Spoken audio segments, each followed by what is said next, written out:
Tiens, il y a Apolline tout à l'heure qui va faire passer une MCRO. Je pense que ça peut être bien que Franck il y assiste. Ouais, carrément, ce serait bien, je pense. Tu sais ce que c'est une MCRO? Un MCRO, non, ça me dit rien, on n'a jamais eu ça encore. Ben, la MCRO, c'est un outil d'évaluation subjective, donc ça va permettre d'aller mesurer les changements qui s'opèrent chez la personne en termes de rendement occupationnel. Donc en fait, on cible les occupations et on va voir si la personne, en ciblant ses activités, qui sont relatives aux soins personnels, à la productivité, aux loisirs, on va voir les activités qui sont importantes pour elle et qu'elle aimerait améliorer dans son quotidien.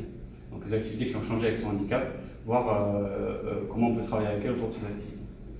En fait, cette évaluation, on la passe via un entretien qui est semi-structuré et qui permet à la personne en fait, de coter l'importance, le rendement et la satisfaction qu'elle a et qu'elle perçoit dans ses occupations en quelque sorte. Et en fait, cette évaluation, elle est basée sur ce qu'on appelle client centré. Je ne sais pas si ça te parle, si tu sais ce que c'est. Eh bien, l'approche centrée sur le client, pour moi, je dirais que ça permet de plus écouter le patient, de laisser peut-être plus de place dans sa thérapie, dans son suivi. Il peut plus exprimer notamment ses désirs, ça va favoriser le dialogue entre lui et nous. En fait, ça permet une meilleure collaboration finalement avec le patient qui participe plus à sa propre évaluation. Oui, c'est ça, en quelque sorte, c'est un genre de partenariat entre le soignant et le patient pour résoudre les problèmes et essayer d'atteindre les objectifs que le patient va essayer de se fixer en termes de rendement occupationnel. Donc en fait, au final, la MCRO, c'est un peu un mode d'entrée en communication, on peut l'utiliser au début de la prise en charge. Et donc ça permet en fait de ne pas tomber dans le piège que je suis le thérapeute, donc je sais mieux que la personne qui est en face de moi. Donc on va laisser la parole à la personne. Donc je pense qu'il peut aller voir Pauline pour voir un peu le déroulé avant de voir le patient. Il faudrait que tu lui demandes qu'elle t'explique en amont déjà l'évaluation, comment ça va se passer, les cotations et tout ça, et après y assister, quoi. Ça pourrait être bien pour toi, je pense. Ok, super. Bonjour Madame Jasmin, je suis votre ergothérapeute et je vous présente Franck qui est le stagiaire. Bonjour. Bonjour, est-ce que vous pourriez me expliquer ce que c'est l'ergothérapie, s'il vous plaît? Franck, tu peux le faire. Oui, bien sûr. Alors, l'ergothérapie, donc, c'est une profession qui a pour objectif d'aider les personnes, notamment les personnes qui sont confrontées à des situations de handicap. On va les aider notamment à s'engager dans les occupations qui vont donner un sens à leur vie, mais on est aussi là pour les aider à retrouver un maximum d'autonomie au quotidien. D'accord, donc vous allez m'aider dans tous mes problèmes au quotidien. Exactement ça. Donc aujourd'hui, on va vous faire passer, Franck et moi-même, la MCRO, qui est la mesure canadienne du rendement occupationnel. C'est un entretien destiné aux ergothérapeutes afin de définir les problèmes quotidiens que vous rencontrez au niveau des soins personnels, de la productivité et des loisirs.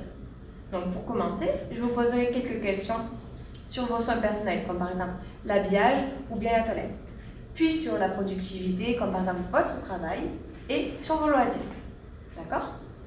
Ensuite, nous identifierons ensemble les 5 problèmes les plus importants que vous rencontrez lors de vos activités quotidiennes. Par exemple, si vous n'êtes pas satisfait lorsque vous vous brossez les dents, ça peut être vu comme un problème, ou bien si vous n'êtes pas à l'aise dans votre travail.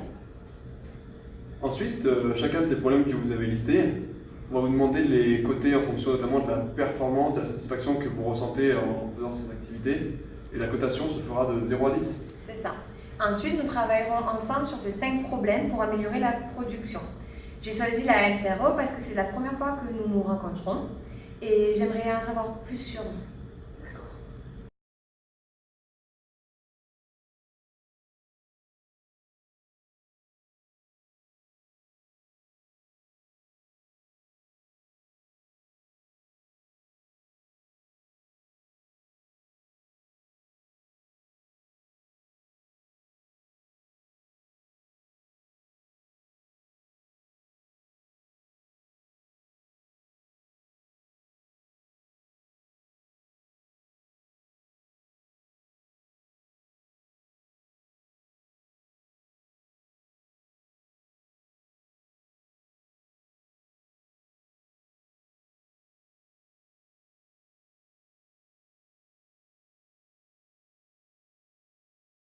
Alors, lors de notre prochaine séance, je vous propose d'observer une activité qui vous a posé problème, comme par exemple étendre le linge, à l'aide d'une évaluation qui s'appelle le HAMS.